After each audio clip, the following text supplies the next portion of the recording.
So hello students, today our topic of discussion is human ear. Okay, so human ear की अगर हम बात करें तो human ear में basically सबसे पहले outer ear आता है, then उसके बाद आता है middle ear, then उसके बाद आता है inner ear. तो अगर मैं बात करूँ पहले outer ear की, तो outer ear तो basically इसको हम क्या बोलते हैं, पिन्ना. Pinna means auricle. इसका दूसरा नाम NCERT रूमेंस में आपको मिल जाएगा. इसका दूसरा नाम है ऑरिकल. पिना यानी ऑरिकल.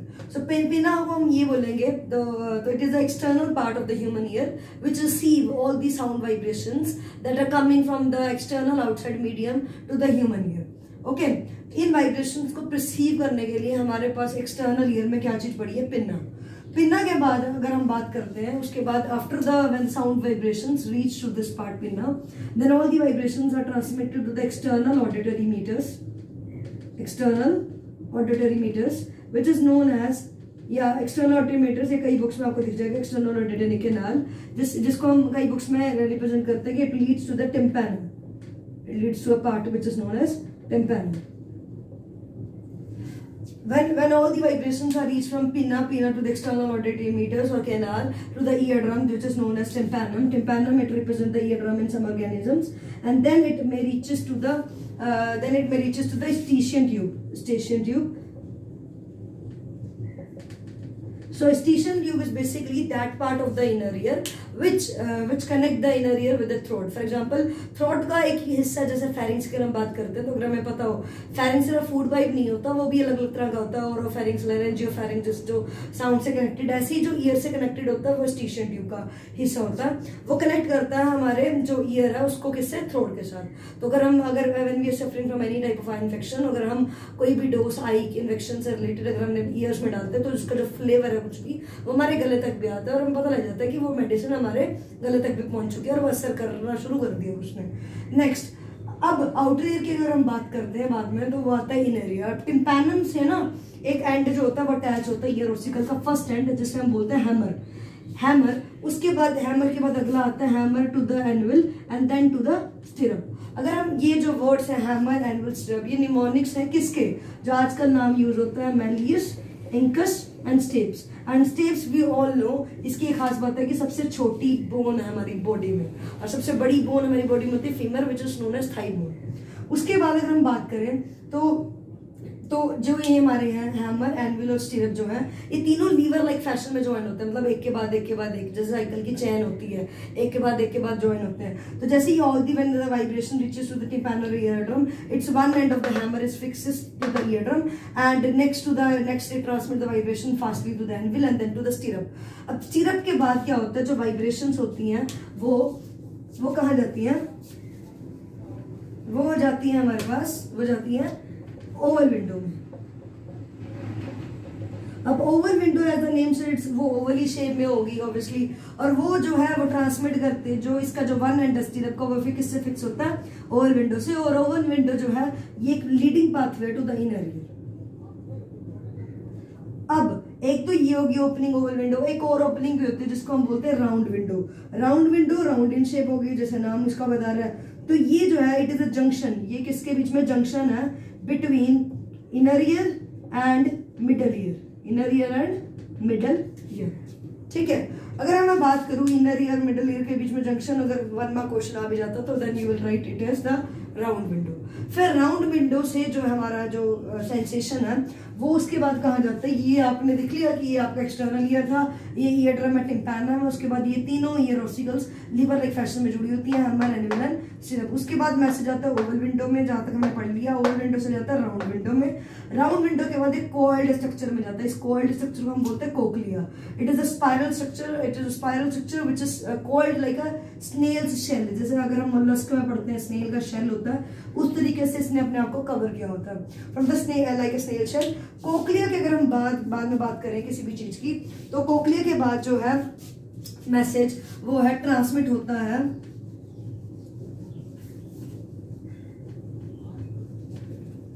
कोक्लिया के बाद जो है मैसेज ट्रांसमिट होता है वेस्टिब्यूल में. वेस्टिब्यूल के तीन हिस्से होते हैं, एक तो है वेस्टिब्यूलर,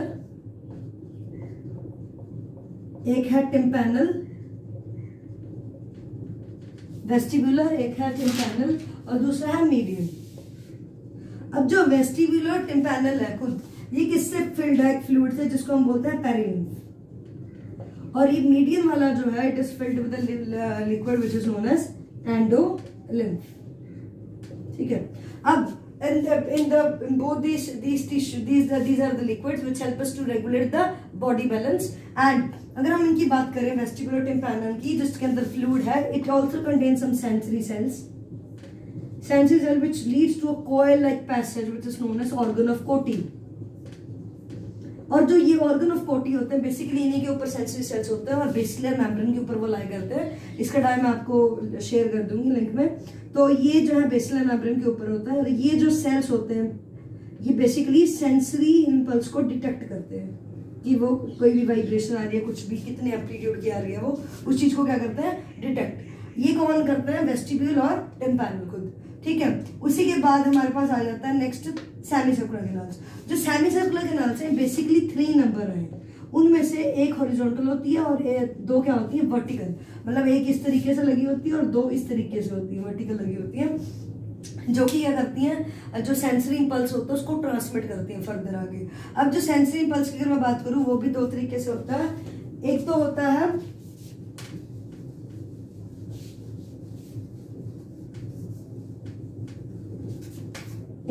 हमारे पास सेंसरी इंपल्स जो होता है वो है डायनेमिक इक्विलिब्रियम,